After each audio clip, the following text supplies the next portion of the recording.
प्रिय यीशु मसीह मुर्दों में से जी उठने के बाद अपने चेलों से कहा, तुम्हें शांति मिलने पाए। जैसे पिता ने मुझे संसार में भेजा है, वैसे ही मैं तुम्हें भेज रहा हूं। जाओ, सुसमाचार का प्रचार करो। प्रिय यीशु मसीह इस संसार में जिस काम के लिए भेजे गए, उस काम को प्रभु यीशु मसीह ने क्रूस पर अपना प्राण देकर पूरा किए। मरकर फिर से पुनरुत्थित होकर जी उठे। अभी वे स्वर्ग जाने वाले हैं। जाने से पहले अपने चेलों से वे वार्तालाप करके उनसे बोले, जैसे पिता ने मुझे भेजा वैसे ही मैं तुम्हें भेजता हूं। जाओ, इस संसार को बताओ, पापमय मनुष्य से मैं जान से भी अधिक प्रेम किया।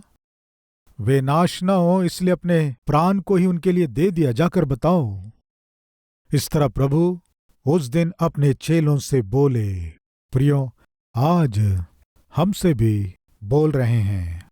सुसमाचार नाश होने वालों के लिए मूर्खता है, लेकिन विश्वास करने वालों के लिए परमेश्वर का सामर्थ है। उद्धार पाए हुए हमारे लिए परमेश्वर की सामर्थ है। इस सामर्थ से भरे हुए वास्तविकता को, सत्य को, जो ना जानकर नाश हो रहे हैं, उन्हें बताने की जिम्मेदारी हमारी है ना। कैसे चुप रह सकते हैं? उद्धार पाए हुए भाई और बहन चुप ना रहें। धर्म का प्रचार करो, मैं नहीं कह रहा हूं। बलपूर्वक एक व्यक्ति को उसके धर्म से ईसाई धर्म में खींच कर लाओ, नहीं कह रहा हूं। कारण जानते हैं। धर्मांतरण करना परमेश्वर को बिल्कुल पसंद नहीं है। बलपूर्वक किसी व्यक्ति को परमेश्वर के पास लाना वे पसंद नहीं करेंगे। मसीही समाज, थोड़ा ध्यान से सुनिए। आप भी अपना जीवन स्वयं से प्रभु को देंगे तो अपनाएंगे। बलपूर्वक आपके जीवन को भी यीशु मसीह लेने की कोशिश नहीं करेंगे। बलपूर्वक विश्वास या बलपूर्वक आस्था या बलपूर्वक किसी व्यक्ति को परमेश्वर के पास लाना मेरे प्रभु यीशु मसीह कभी पसंद नहीं करते। वे क्या पसंद करते जानते हैं? स्वयं से, स्वेच्छा से अपना जीवन प्रभु को अर्पण करने वाले को पसंद करते हैं। बलपूर्वक यीशु मसीह किसी से भी कुछ भी लेने की कोशिश नहीं करते हैं, क्योंकि मनुष्य को आजादी दी है, स्वतंत्रता दिए हैं। स्वेच्छा से जो अपने आप को परमेश्वर को अर्पण करते हैं, उसे ही प्रभु स्वीकार करते हैं। इसलिए इस संदेश को सुनने वाले प्रिय भाई और बहन सुनिए। बलपूर्वक किसी व्यक्ति को प्रभु के पास लाने की आवश्यकता आपको नहीं है। और ऊपर से मेरा प्रभु किसी धर्म की स्थापना करने इस जगत में नहीं आए। मसीहत कोई धर्म बिल्कुल नहीं है। ये मार्ग है प्रियो, मनुष्य को स्वर्ग ले जाने वाला एकमात्र अद्भुत मार्ग है। ये धर्म बिल्कुल नहीं है प्रियो, ये तो जीवन का मार्ग है। प्रियो, इस मार्ग के विषय में बताने की जिम्मेदारी और सौभाग्य प्रभु हमें दिया। इस सत्य को ना भूलें। जाओ, सारे जगत में प्रचार करो। मैं पापियों से प्रेम करके उन पापियों के लिए अपनी जान दिया हूं।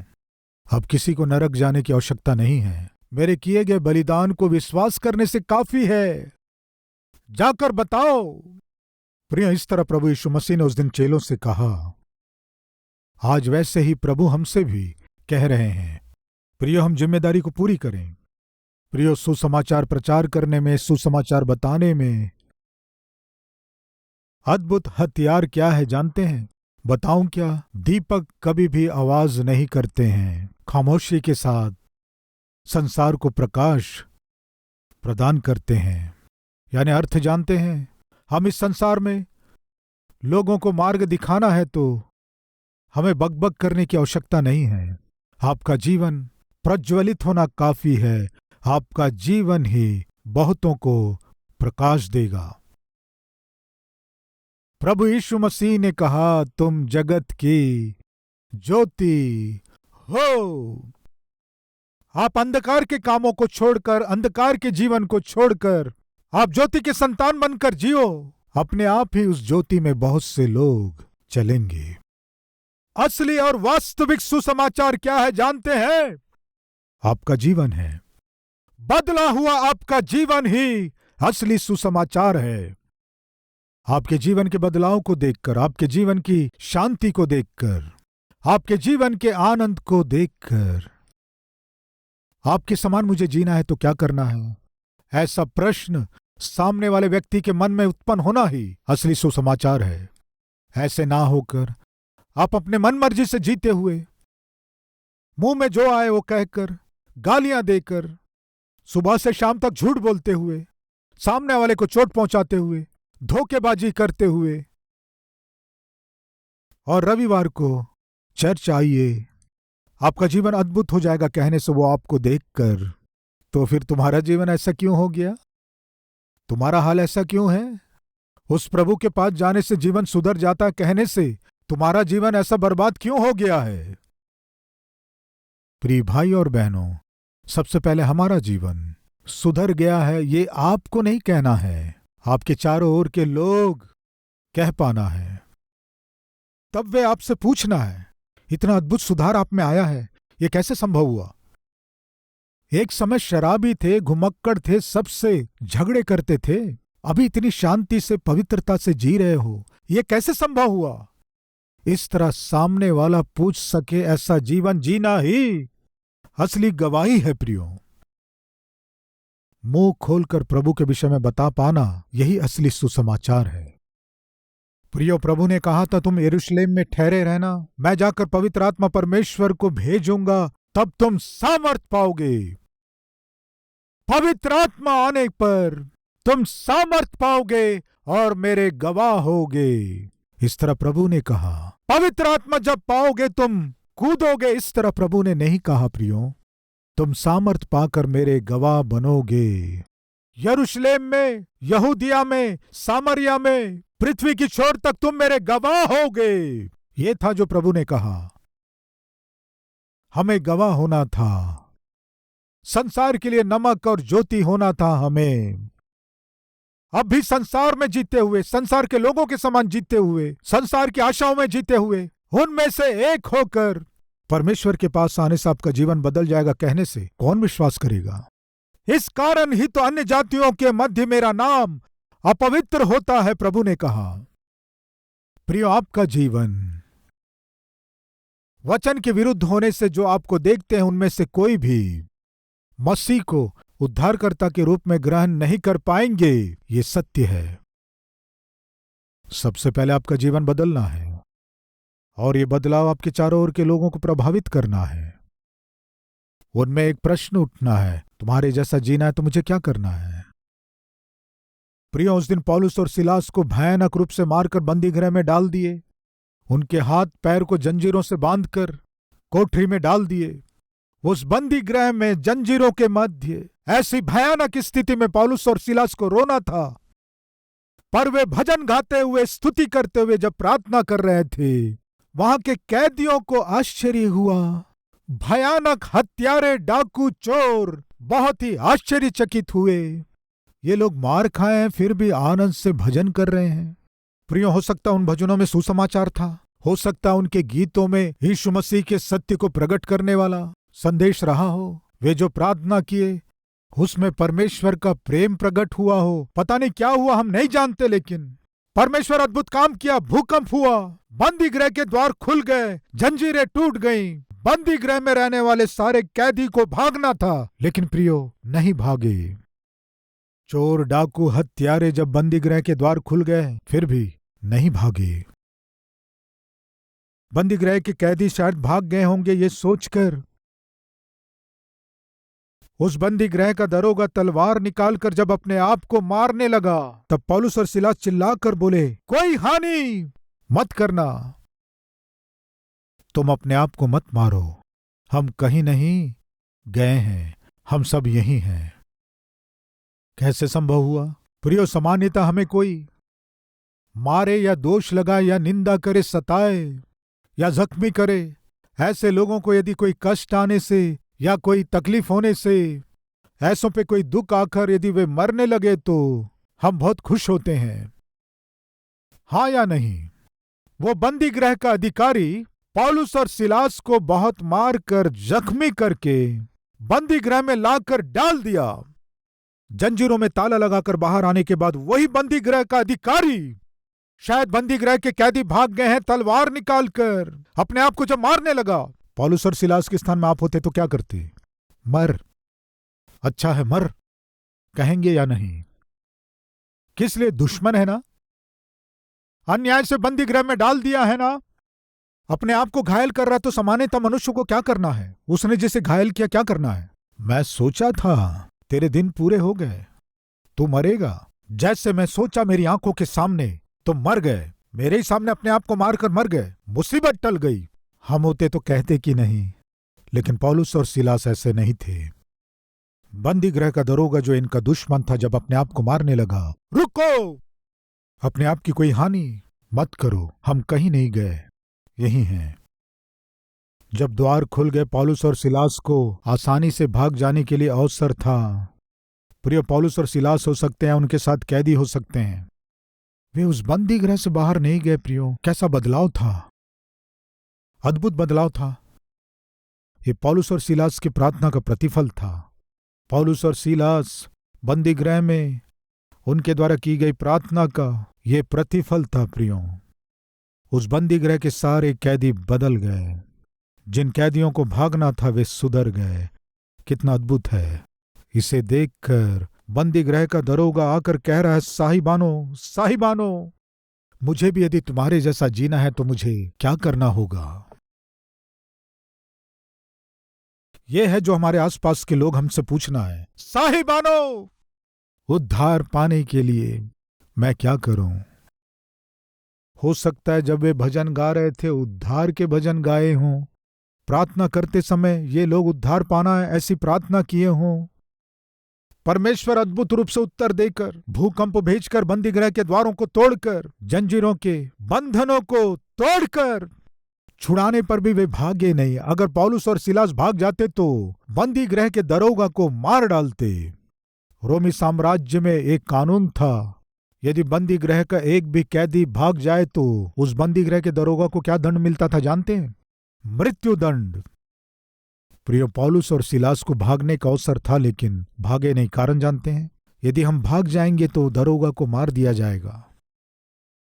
इस संसार में हम सुसमाचार इसलिए प्रचार नहीं कर रहे हैं कि सामने वाले को मारें। जो मनुष्य मरकर नरक जाने के लिए तैयार है, उस मनुष्य को मसीह की ओर लाने के लिए हम इस संसार में जी रहे हैं।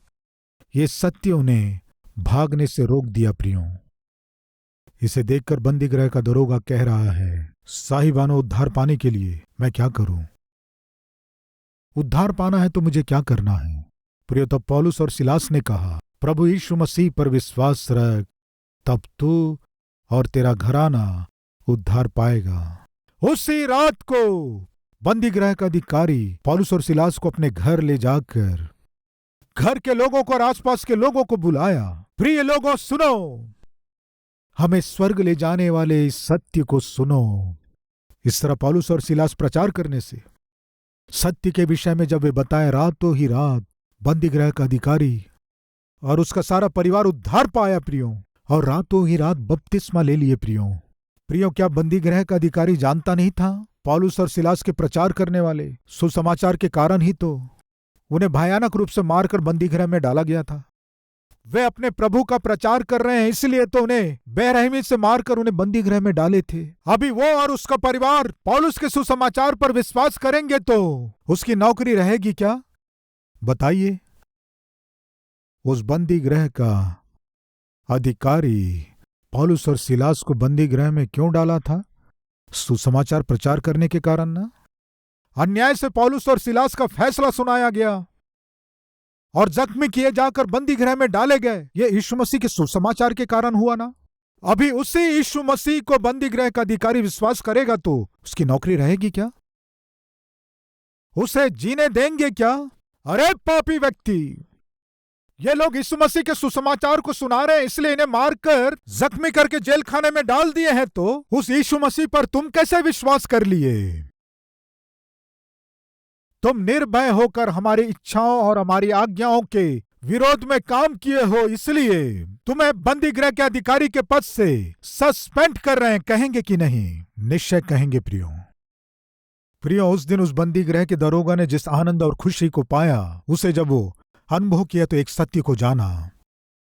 ये आनंद और ये खुशी करोड़ों रुपए देने से, कितनी बड़ी पदवी भी देने से मुझे बिल्कुल नहीं मिलेगा।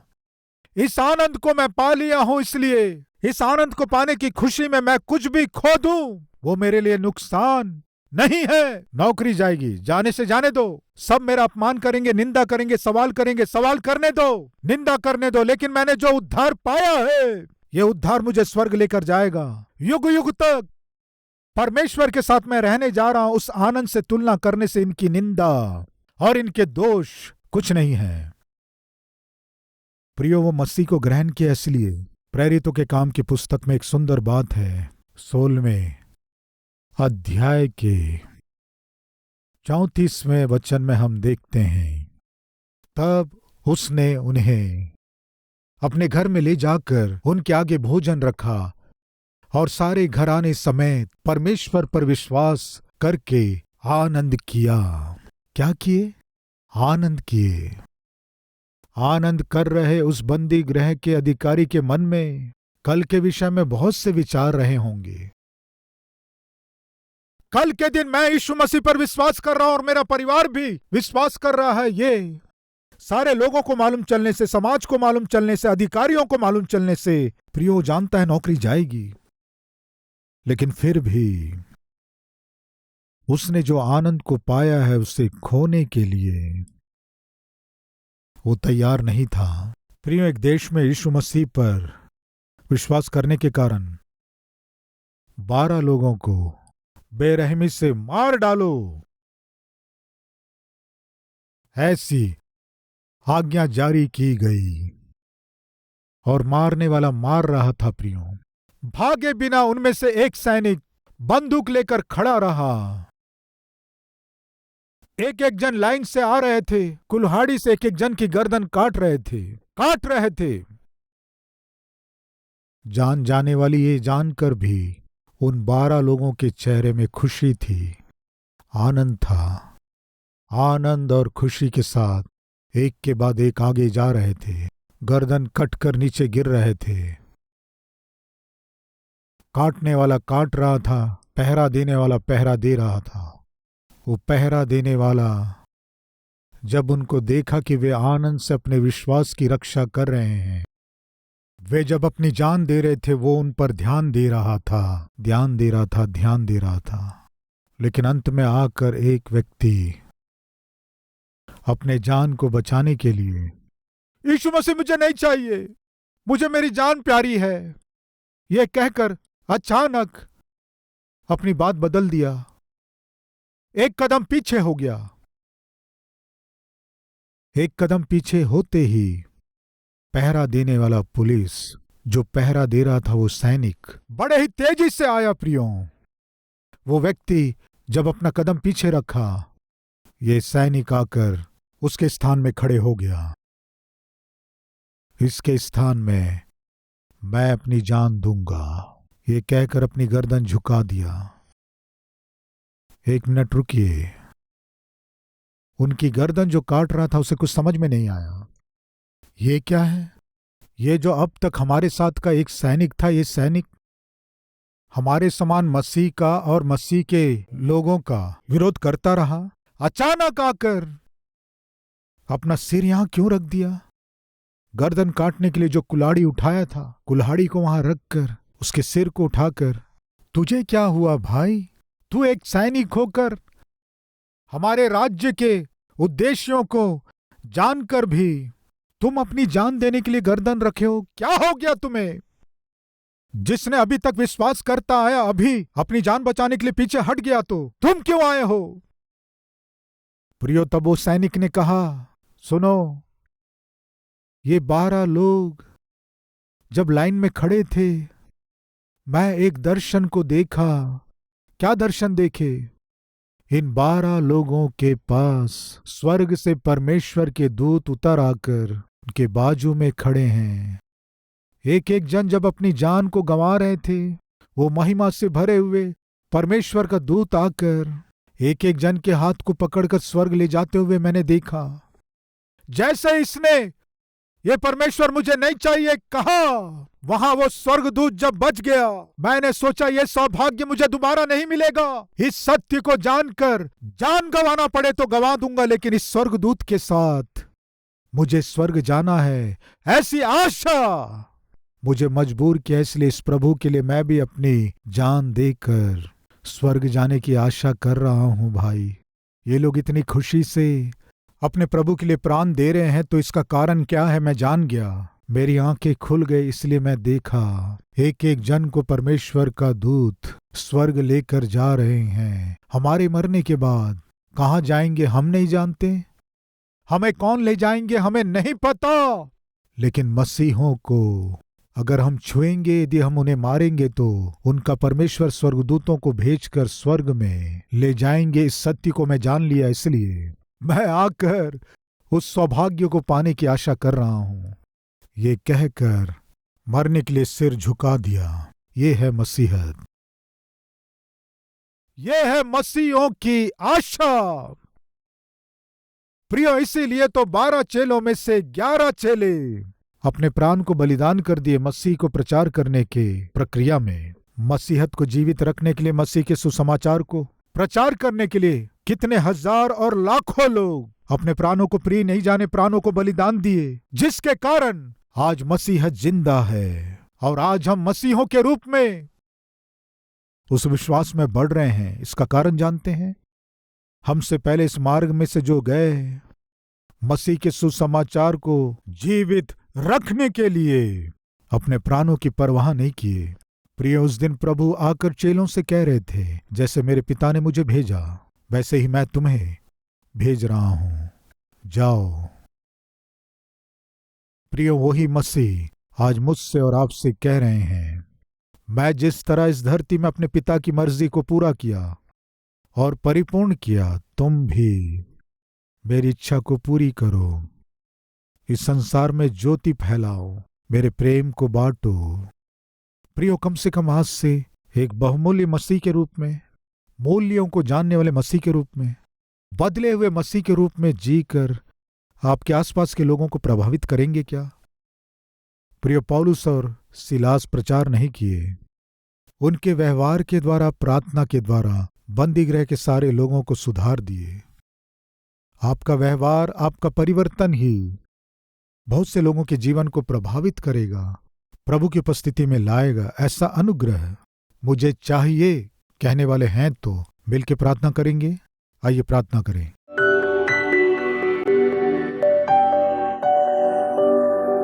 पवित्र परमेश्वर पिता, आप जब अपने चेलों से मिले तब आप बोले, जैसे पिता ने मुझे भेजा है वैसे ही मैं तुम्हें भेज रहा हूं, जाओ।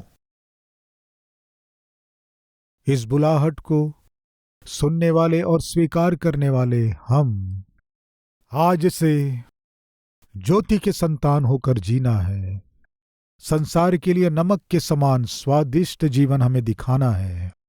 हमारी बातें अनुग्रह सहित होनी है। हमारे जीवन दूसरों को प्रकाशित करने वाले जीवन होना है। पिता, अंधकार के कामों को, अंधकार के कार्यों को हमसे दूर करके ज्योति के संतान के समान हम प्रकाशित हो सके, सहायता कीजिए। इस संदेश को सुनने वाले हर एक को दर्शन देकर हर एक जन को आपके गवाह के रूप में खड़ा कीजिए। प्रभु, बहुत से लोगों को प्रेम भरे आपके हाथों में लाकर सौंप सके, कृपा कीजिए। यीशु के नाम से मांगते हैं पिता, आमीन। प्रियो, इस डेली डिवोशन के द्वारा आप आशीष पाए हैं तो और भी लोगों को शेयर कीजिए, लाइक कीजिए और साथ ही साथ कमेंट भी कीजिए। कल फिर इसी समय में एक और डेली डिवोशन के साथ आपके सामने आऊंगा। तब तक के लिए शालोम।